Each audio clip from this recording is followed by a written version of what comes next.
অপেক্ষা করেন। নাকে মুখে ধোঁয়া বাহির করা, আগুন, নাকে মুখে ধোঁয়া, আগুন কারো প্রিয় হইতে পারে না। সুস্থ স্বাভাবিক মানুষের কাছে আগুন বের করা নাকে দিয়া মুখে দিয়া এটা কোনো প্রিয় হইতে পারে না। এই লোক যেন ফেরেশতাকে বলতেছে, ফেরেশতা ভাই কিছুটা আগুন ভিতরে ঢুকাইয়া, আগের থেকেই আমার অভ্যাস আছে, কাজে আগুনে পুড়লে কবরে হাসরে তেমন অসুবিধা হইতো না, কিছুটা অভ্যাস আগের থেকে আছে আমার। তারপরেও যদি লজ্জা থাকে তো ছেড়ে দেন, ছেড়ে দেন বাবা, ছেড়ে দেন। জওয়ান ছেলে বাবা, তোমাদেরকে বলি এবার, তোমরা প্রিয় বন্ধু বলো, বছরের পর বছর, দিনের পর দিন 5 ওয়াক্ত নামাজ, বিশেষ করে ফজরের নামাজ যারা পড়ো না বন্ধু, বলো তুমি মুসলমান কেমন? খোদার কসম, আল্লাহর নবী সাল্লাল্লাহু আলাইহি সাল্লাম বলছে, যে ফজরের নামাজ পড়ে না সে মুনাফিক, সে মুমিন না। নবী সাল্লাল্লাহু আলাইহি সাল্লাম বলছে, যে ফজরের নামাজ পড়ে না সে খবিস, খবিস, খবিস, খবিস, নবীজি বলছে ওইটা খবিস। আল্লাহর নবী বলছে, যে ফজরের নামাজ পড়ে না, যাকা রাজুলুন বালাশ শাইতানু ফি উযুনাইহি, তার 2 কানে শয়তান পেশাব করে দেয়, মুত্তা দেয়। ওই নাফরমানের 2 কানে শয়তান মুত্তা দেয়। আর শয়তানে বয়স্ক, এই জন্য শয়তানের পেশাবও বেশি।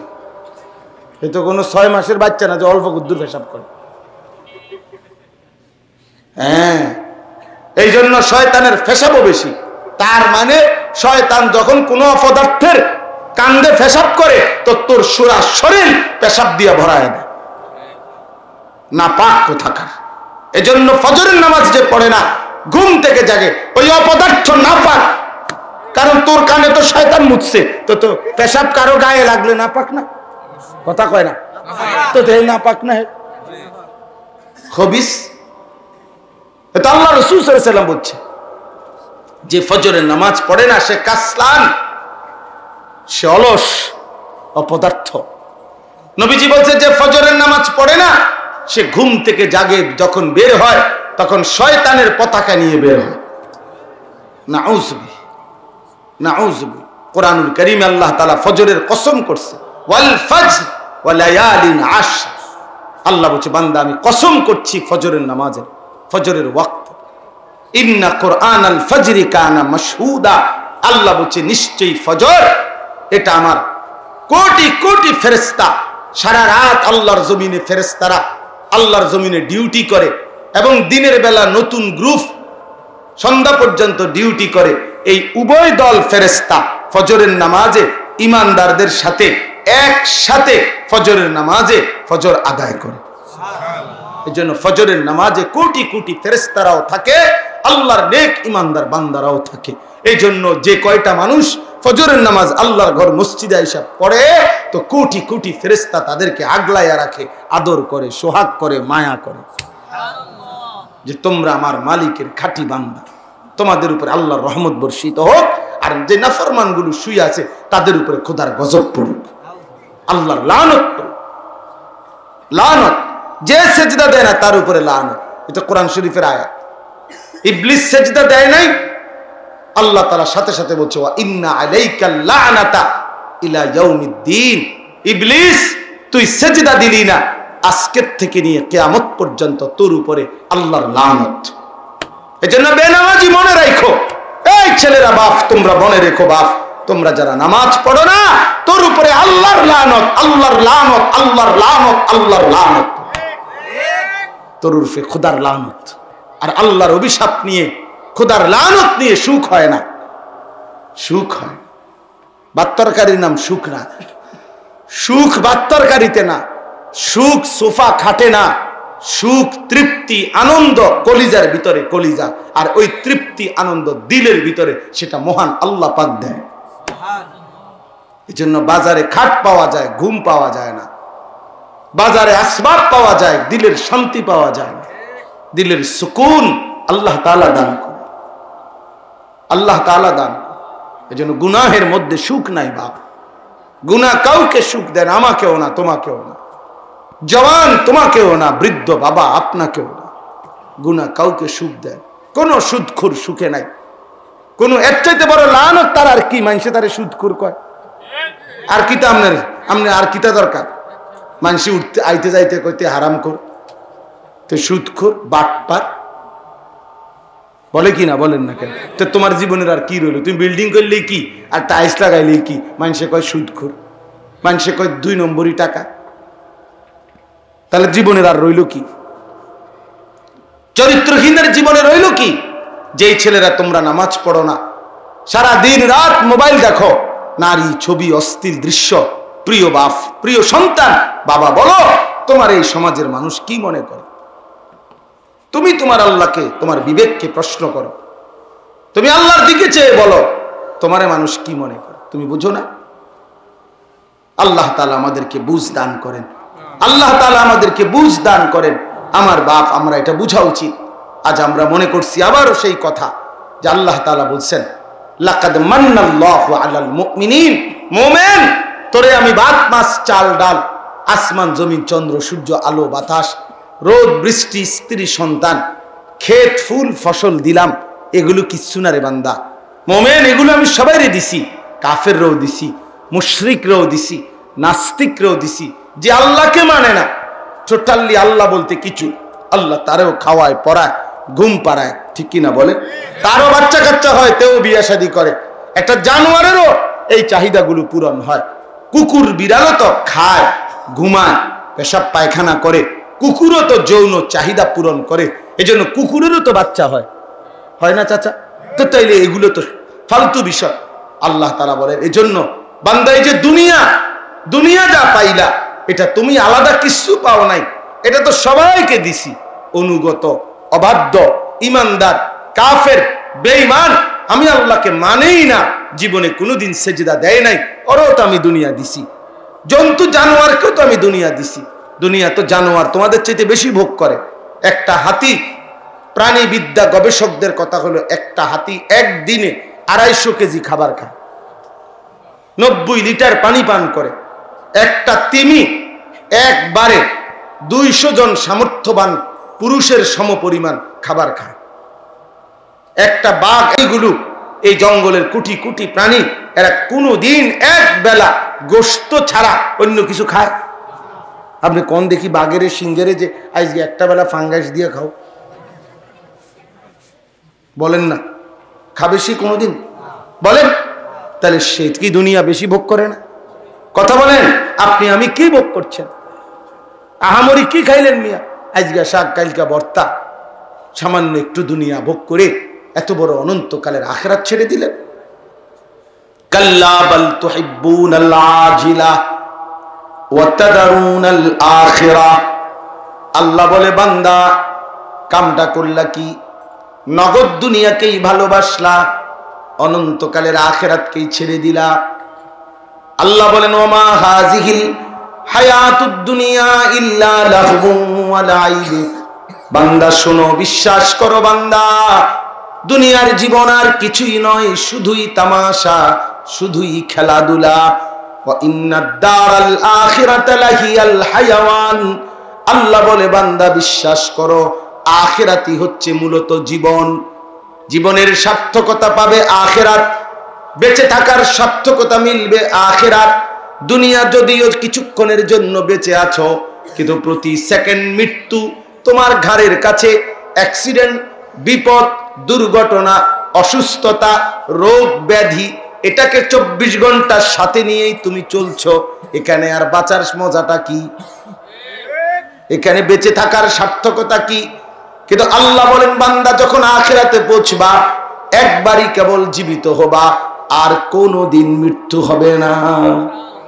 কোরআনে আল্লাহ বলেন, জান্নাতীরা জাহান্নামীদেরকে ডাক দিয়ে বলবে, আফামা নাহনু বিমাইয়িতিন। জান্নাতি বলবে, জাহান্নামী বন্ধু মনে রাখো, আর কোনোদিন তোমারও মৃত্যু হবে না, আমারও মৃত্যু হবে না। জান্নাতি বলবে, বন্ধু আমি আর কোনোদিন কাঁদবো না, তুমিও আর কোনোদিন হাসবা না। আমি জান্নাতি, আমার সুখের আর শেষ হবে না। তুমি জাহান্নামী, তোমার দুঃখেরও আর কোনোদিন শেষ হবে না।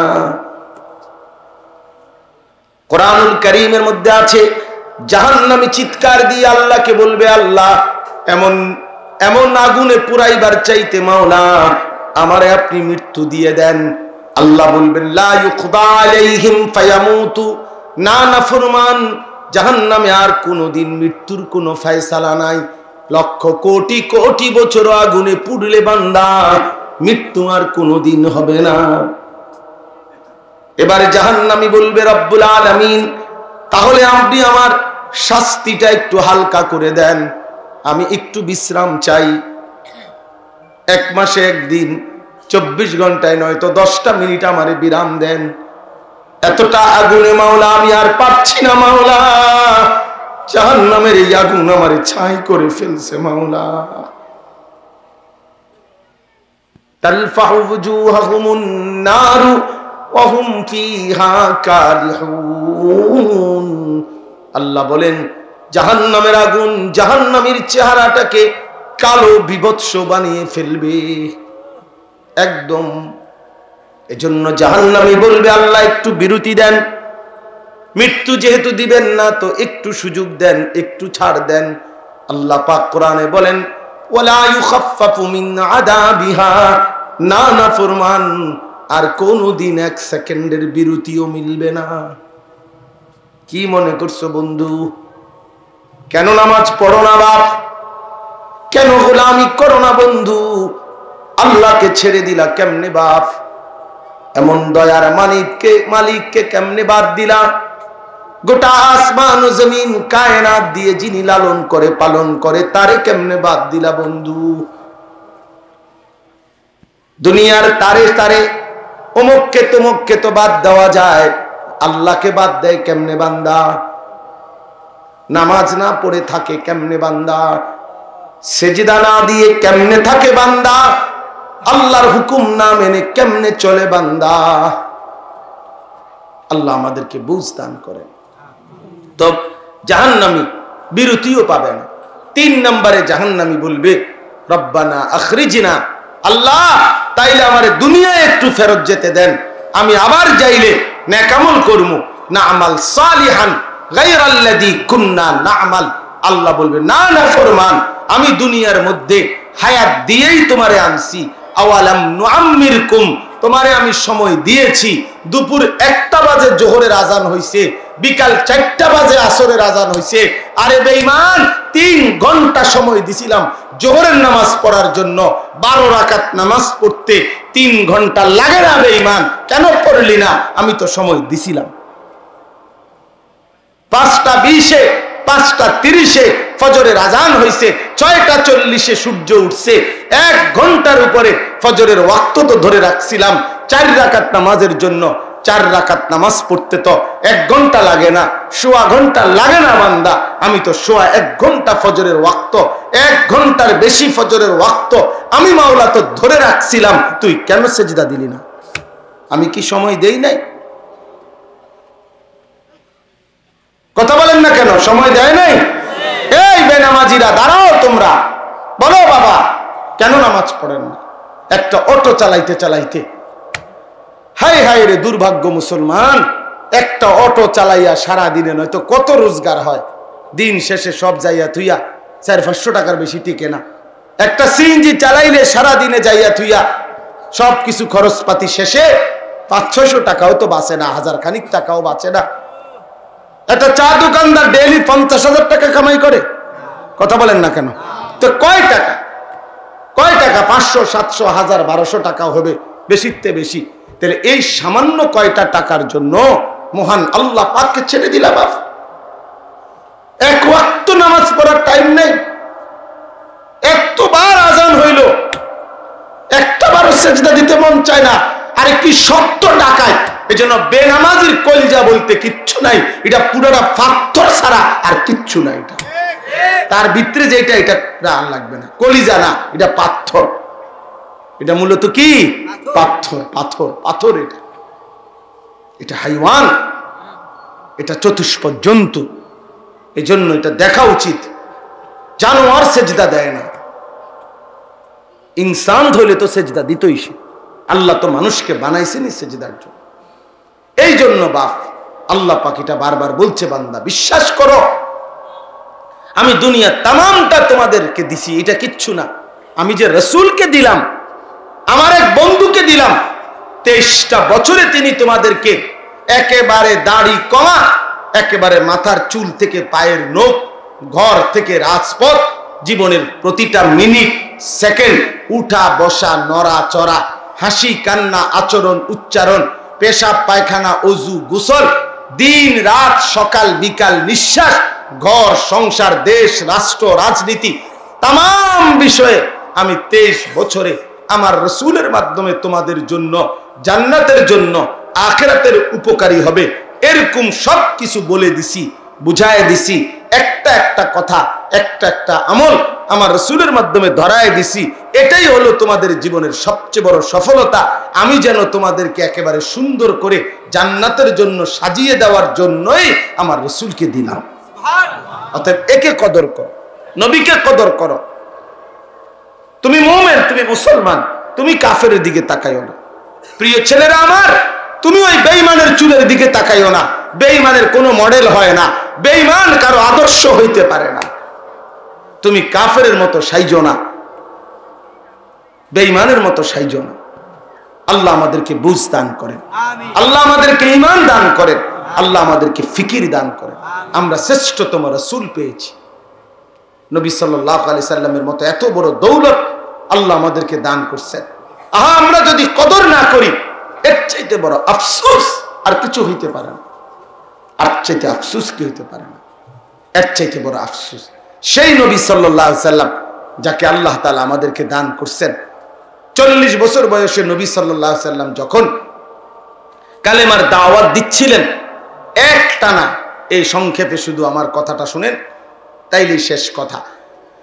একটানা নবীজি 11টি বছর মক্কার জমিনে প্রথম অনবরত কালেমার দাওয়াত দিছেন।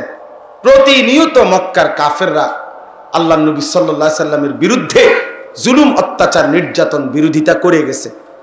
11টি বছরের এই নির্মম নির্যাতন, 10ম বছর নবীজি ওনার চাচা আবু তালেব ইন্তেকাল করছে, স্ত্রী খাদিজা ইন্তেকাল করছে। এরই মধ্যে আল্লাহ নবী সাল্লাল্লাহু আলাইহি সাল্লাম পার্শ্ববর্তী তায়েফ, ওইখানে গেছে ইসলাম প্রচার করতে 11 বছর পরে। এই সময় তায়েফের মানুষগুলো কেউ আমাদের নবী সাল্লাল্লাহু আলাইহি সাল্লামের কাছে কালেমা আনে নাই, গ্রহণ করে নাই, বরং পাথরের আঘাতে জর্জরিত করে সারা দেহ রক্তাক্ত করে নবীজিকে তাড়ায় দিছে। আল্লাহ নবী সাল্লাল্লাহু আলাইহি সাল্লামের দেহ মোবারক থেকে এত রক্ত ঝরছে যে পায়ের জুতা পায়ের তালুর সাথে রক্তে জমাট বাইধা গেছে। হযরত যায়েদ রাদিয়াল্লাহু তাআলা আনহু বলেন, আমি রক্ত জমাট বাঁধা জুতা খুলতে আমার কষ্ট হয়েছে। নবীজির দেহের রক্ত আমি যায়েদ আমার গায়ে মাইখা নিছিলাম, এত বেশি রক্ত ঝরছে। এই রক্তাক্ত দেহ নিয়ে আল্লাহ নবী যখন মক্কায় ফিরে আসছে, আমি খুব সংক্ষেপে বলতেছি, তখন 11তম বছর প্রায় শেষ। এই সময় আল্লাহ নবী সাল্লাল্লাহু আলাইহি ওয়াসাল্লাম তিনি এই মক্কার ফিরে যখন আসছেন নবীজি, তখন আল্লাহ রাসূল সাল্লাল্লাহু আলাইহি ওয়াসাল্লাম তায়েফের এই রক্তাক্ত দেহ নিয়ে আসার পরে মক্কার কুরাইশরা খুব বেশি নবীজি সাল্লাল্লাহু আলাইহি সাল্লামকে বিদ্রুপ করতে লাগছে। এত বেশি টিটকারি করা শুরু করছে যে হায় মুহাম্মদ, আসলে তো তোমার কোনো ইজ্জতে নাই, তোমার কোনো সম্মান বলতে কিচ্ছু নাই। তুমি আজকে 11টা বছর ধরে বলতেছ তোমার সাথে আল্লাহ আছে, তোমারে আল্লাহ মহব্বত করে, তোমারে আল্লাহ পছন্দ করে। কই, আজকে মক্কাতেও তুমি নির্যাতনের শিকার, মক্কাতেও তুমি দিবানিশি বিরোধিতার শিকার, গেলা তায়েফে, ওইখানেও কেউ তোমার কালেমা গ্রহণ করলো না। এখন এমনকি বাচ্চারা পর্যন্ত তোমারে পাথর মারে, এরপরে আর তোমার কোনো সম্মান বাকি থাকে? নাউজুবিল্লাহ। এইভাবে যখন আল্লাহ নবী সাল্লাল্লাহু আলাইহি সাল্লামকে প্রতিদিন রাস্তাঘাটে মক্কার বেঈমানরা তিরস্কার ভৎসনা ঠাট্টা করতে শুরু করছে, এই সময় তায়েফের ময়দান থেকে ফিরে আসার পর আল্লাহ নবী সাল্লাল্লাহু আলাইহি সাল্লামকে এই বিদ্রুপ করার কারণে মহান আল্লাহ পাক রব্বুল আলামিন এই সময় একদিন জিব্রাইলকে বললেন, জিব্রাইল, আমার বন্ধুর অপমান অনেক বেশি করে ফেলছে বেঈমানরা, যাও জিব্রাইল, ওরা বলতেছে আমি নাকি আমার বন্ধুকে সম্মান দিচ্ছি না, আমি নাকি আমার বন্ধুকে ভালোবাসি না। যাও জিব্রাইল, অনেক হইছে, আমার বন্ধুর প্রতি ফোঁটা রক্ত আমি দেখছি, প্রতি ফোঁটা চোখের পানি আমি দেখছি। যাও জিব্রাইল, আমার বন্ধুকে আমার আরশে আজিমের মেহমানখানায় নিয়ে আসো। যাও জিব্রাইল, দৌড় দাও, আমার বন্ধুকে বোরাকে চড়িয়ে আনো। আজ আমি বন্ধুকে ইজ্জত দেব, সম্মান দেব, গোটা পৃথিবী শুনবে, দেখবে আমি আমার বন্ধুকে ইজ্জতের সর্বোচ্চ মাকামে পৌঁছায় দেব। আজ শ্রেষ্ঠতম সম্মান দেব বন্ধুকে, যাও নিয়ে আসো।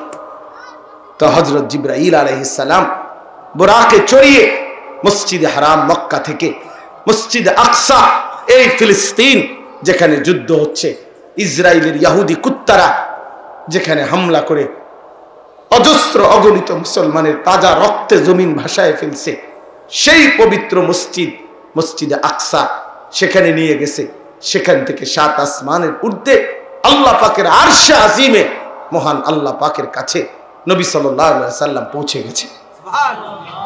আল্লাহ তাআলা তখন বললেন, বন্ধু এখন আপনি শুধু শুনেন, আপনার কদমের নিচে আমার গোটা সৃষ্টি, আমার গোটা সৃষ্টি জগৎ, আমার গোটা মখলুকাত আপনার কদমের নিচে, আপনার উপরে আর কিচ্ছু নাই, আছি শুধু আমি আল্লাহ, আর কোনো সৃষ্টি নাই। অতএব আপনি আপনার মর্যাদা বুঝে নেন, পৃথিবীবাসীকেও বুঝায়া দেন, আপনার সম্মান হলো আমি আল্লাহর পরে গোটা সৃষ্টি জগতের উপরে। বাদাজ খুদা বুজুর্গ তুই কিসায়ে মুখতাসার, আল্লাহর পরে সব সৃষ্টির উপরে আপনার মর্যাদা। আমি বলেছি, ওয়াদা দিছি বন্ধু, ওয়ারাফা'না লাকা যিকরাক, আপনার আলোচনা, আপনার শান, আপনার মর্যাদা, আপনার ইজ্জত, আপনার আজমত আমি সবকিছুর ঊর্ধ্বে তুলে দিলাম, তুলে দিলাম। ইদা যুকিরতু যুকিরতা মাই, আমার আলোচনা হলে আমি ওয়াদা দিলাম বন্ধু, কিয়ামত পর্যন্ত অনন্তকাল আপনার আলোচনাও হবে, আপনার আলোচনা। দেখেন বন্ধু, আপনি শুনেন তাইলে, ওই যে মুয়াজ্জিন আজান দিচ্ছে, তো শুনবেন, এখন থেকে আজান দিলে আপনার নামও বলবে, আমার নামও বলবে। ইকামত দিলে আপনার নামও বলবে, আমার নামও বলবে। নামাজ পড়বে বান্দা আমার, তো আত্তাহিয়াতু লিল্লাহি ওয়াস সালাওয়াতু আমার কথা বলবে, আল্লাহুম্মা সাল্লি আলা মুহাম্মদ আপনার নামও বলবে। ও কবরে দেখবেন মুনকার নাকির প্রশ্ন করে, ও শুনেন, কবরবাসীর জিগায়, বন্ধু দেখেন কি কয়, দেখবেন আমার কথাও জিজ্ঞায়, আপনার কথাও জিজ্ঞাসা করে। আপনি জমিনের উপরেও, আপনি জমিনের নিচেও, আপনি আরশে আসিমেও, আপনার মর্যাদা, আপনার শান, আপনার ইজ্জত আজমত আমি সবকিছুর ঊর্ধ্বে তুলে দিলাম। এটা মেরাজ, এটা মেরাজ। আল্লাহ নবী সাল্লাল্লাহু আলাইহি সাল্লামকে আল্লাহ তাআলা সর্বোচ্চ সম্মানিত করেছেন, যে এই সম্মানে আর কেউ কোনোদিন পৌঁছে নাই, কিয়ামত পর্যন্ত কেউ পৌঁছবেও না, সেটা মেরাজ।